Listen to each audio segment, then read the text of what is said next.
Saudara-saudari yang dikasihi Tuhan, salam jumpa lagi dalam Inspirasi Rohani edisi hari ini, Kamis 1 September 2022, Pekan Biasa ke-22. Marilah berdoa. Dalam nama Bapa dan Putra dan Roh Kudus. Amin. Saudara-saudari yang dikasihi Tuhan, inspirasi rohani hari ini diambil dari Injil Lukas bab 5 ayat 1 sampai dengan 11.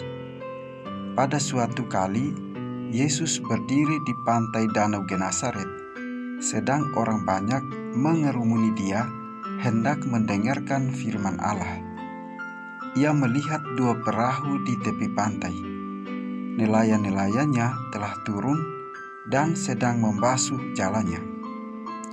Ia naik ke dalam salah satu perahu itu, yaitu perahu Simon, dan menyuruh dia supaya menolakkan perahunya sedikit jauh dari pantai.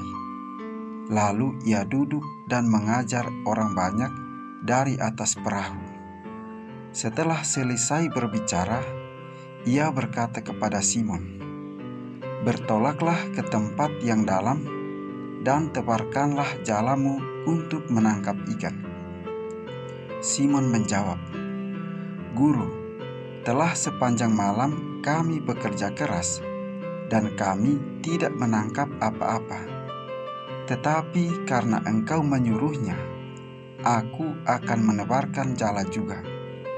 Dan setelah mereka melakukannya, mereka menangkap sejumlah besar ikan, sehingga jala mereka mulai koyak.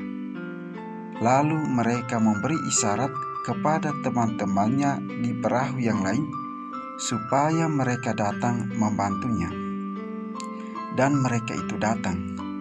Lalu mereka bersama-sama mengisi kedua perahu itu dengan ikan hingga hampir tenggelam. Ketika Simon Petrus melihat hal itu, ia pun tersungkur di depan Yesus dan berkata, "Tuhan, pergilah daripadaku, karena aku ini seorang berdosa." Sebab ia dan semua orang yang bersama-sama dengan dia takjub oleh karena banyaknya ikan yang mereka tangkap. Demikian juga Yakobus dan Yohanes, anak-anak Zebedeus, yang menjadi teman Simon. Kata Yesus kepada Simon, "Jangan takut, mulai sekarang engkau akan menjala manusia."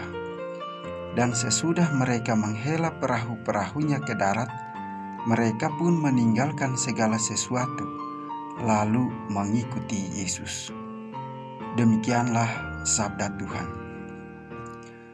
Saudara-saudari yang dikasihi Tuhan, perikop Injil hari ini menceritakan tentang panggilan dan perutusan yang diterima oleh Simon bersama dengan teman-temannya.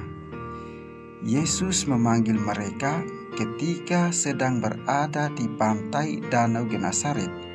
Setelah semalaman mereka berusaha keras menebarkan jala, tetapi tak seekor ikan pun mereka dapatkan.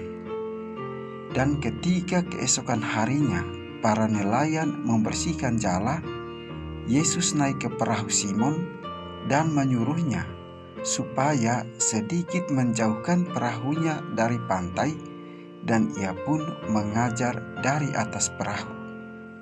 Setelah selesai mengajar, Yesus berkata kepada Simon, "Bertolaklah ke tempat yang lebih dalam dan tebarkanlah jalamu untuk menangkap ikan." Simon menjawab, "Guru, telah sepanjang malam kami bekerja keras dan kami tidak menangkap apa-apa. Tetapi karena Engkau menyuruhnya, aku akan menebarkan jala juga." Saat itu mungkin Simon masih ragu karena hari sudah siang. Bagaimana mungkin mendapatkan ikan?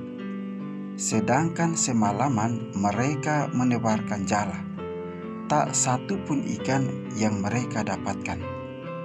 Tetapi karena iman dan ketaatannya kepada Yesus Sang Guru, Maka Simon dan teman-temannya pun melakukan perintah Yesus. Mereka pun mendapatkan ikan dalam jumlah yang besar. Saudara-saudari yang dikasihi Tuhan, Yesus memanggil Simon dan teman-temannya melalui pengajaran dan mukjizat. Dalam Injil Lukas hari ini, kita bisa belajar dari Simon tentang 3 hal, yaitu iman, ketaatan, dan sepenuh hati menjalankan panggilan Tuhan. Karena inilah maka Simon yang semula menjadi seorang penjala ikan, diangkat Yesus menjadi seorang penjala manusia. Menjala manusia merupakan panggilan dan perutusan para murid. Istilah menjala manusia digunakan Yesus untuk menyatakan maksud panggilannya kepada para murid, yakni menjadi pewarta dan saksi kerajaan Allah. Menjala berarti menangkap atau mencari. Simon dan teman-temannya semula adalah penjala ikan yang tugasnya menangkap ikan. Ikan tersebut mati untuk dikonsumsi. Kini ia dan teman-temannya menjadi penjala manusia, yakni mencari jiwa atau membawa manusia kepada Allah agar memperoleh keselamatan, yakni kehidupan bersama dengan Allah. Saudara-saudari yang dikasihi Tuhan, sebagai murid Yesus, kita pun memiliki tugas untuk menjala manusia dengan cara misalnya mengajak orang untuk dekat dengan Tuhan. Yang selama ini malas ke gereja, diajaknya untuk kembali ke gereja. Mengajak orang untuk berdoa, melakukan kebaikan, membaca dan mencintai kitab suci dengan cara mendalami bersama-sama. Mengajak supaya terlibat dalam pelayanan dan lain sebagainya. Kita pun sering merasa seperti Simon Petrus yang ragu dan merasa rendah diri dalam menanggapi panggilan Tuhan. Simon ragu ketika disuruh Yesus untuk menebarkan jala di siang hari. Apakah bisa mendapatkan ikan? Tetapi Yesus menyediakan banyak ikan untuk ditangkap. Dan ketika ia menuruti kata Yesus, maka ia pun mendapatkan banyak ikan. Saudara-saudari yang dikasihi Tuhan, marilah kita menanggapi panggilan Tuhan untuk menjadi penjala manusia, melayani dan mewartakan Injil dengan iman, ketaatan, dan sepenuh hati. Karena Tuhan akan menolong, menyediakan orang-orang yang dilayani dan diberitakan Injil, dan memampukan kita untuk menjalankan tugas panggilannya, sehingga nantinya akan banyak orang yang terjala dan memperoleh kehidupan atau keselamatan. Marilah berdoa. Allah Bapa kami di surga, kami bersyukur atas kehidupan yang masih kami alami serta kesehatan yang telah kami terima. Buatlah kami mampu menyadari kasih-Mu, sehingga sepanjang hari ini dimampukan untuk memulai, melaksanakan, dan mengakhiri semua pekerjaan dan tugas kami dalam nama-Mu, dengan pengantaran Yesus Kristus Putra-Mu, yang hidup dan berkuasa bersama dengan Dikau dalam persekutuan dengan Roh Kudus, Allah kini dan sepanjang segala masa. Amin.